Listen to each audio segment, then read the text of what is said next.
Hello, I'd like to talk to you today about cell phone use while driving.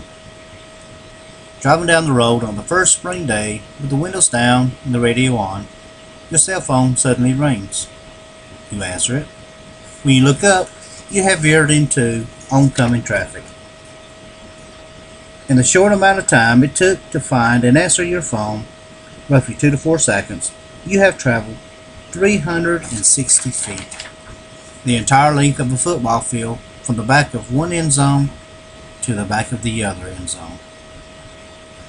According to the National Safety Council, in 2009 in the U.S., there were an estimated 1.3 billion crashes involving drivers using cell phones and texting.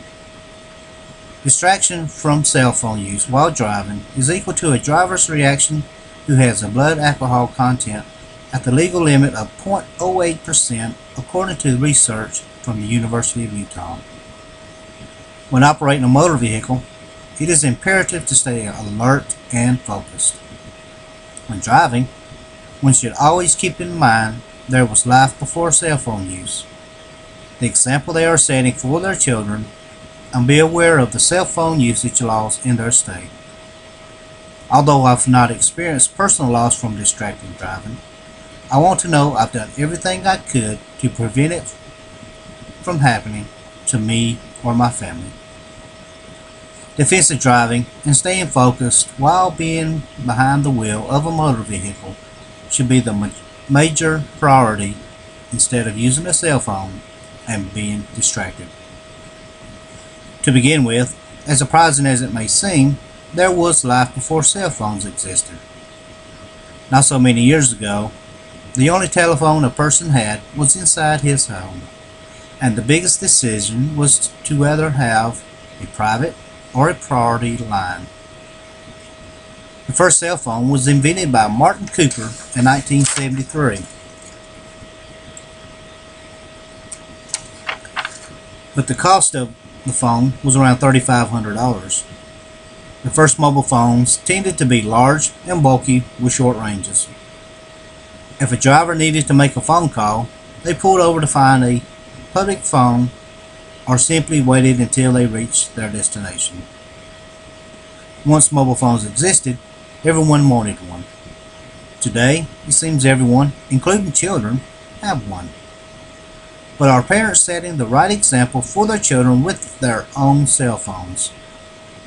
Imagine for a moment that you are driving home from school with your child, talking about their day when your phone rings. Instinctively, you answer it.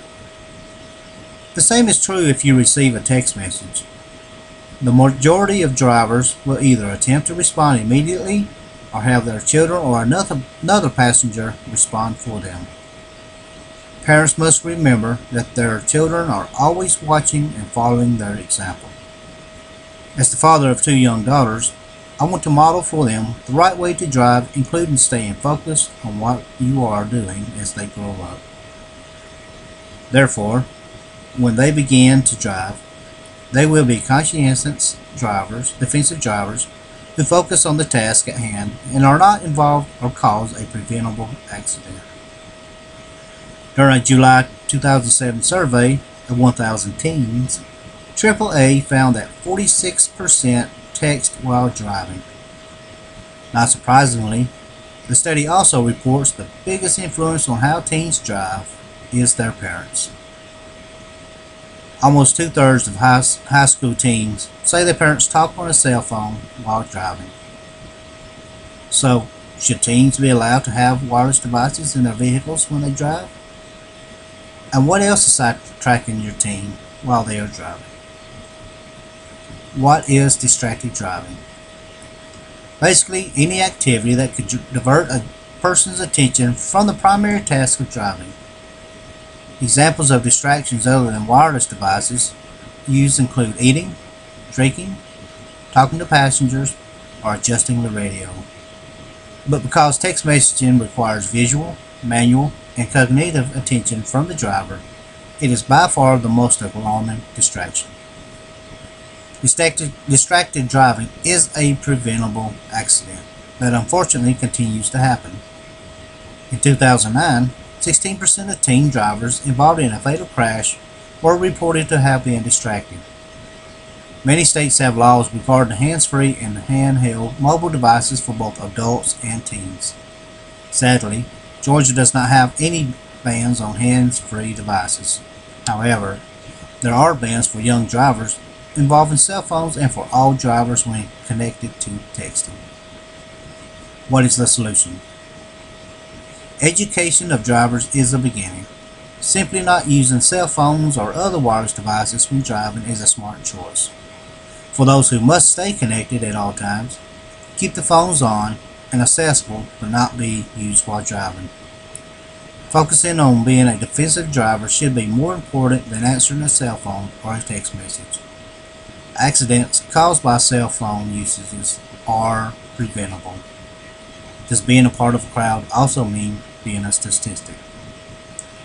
In conclusion, remember, there was life before the technology age we live in today.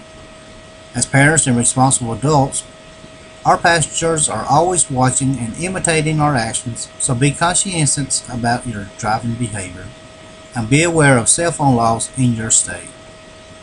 Cell phone use while driving has many parallels to drinking while driving and is just as serious. Just as there are student organizations related to alcohol usage, drug usage, or being related to those who have addictions, there are student organizations for students against distracted driving, who feel distracted driving is a problem and are working to educate others on the dangers.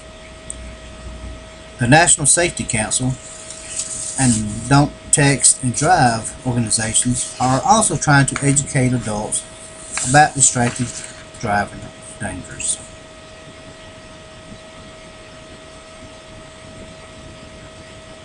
The temptation to answer the phone can be overpowering. However, resisting that urge can stop a preventable accident from happening. Does it take an accident hitting close to home for adults to realize every action has a consequence? I sincerely hope not. Thank you and safe drive.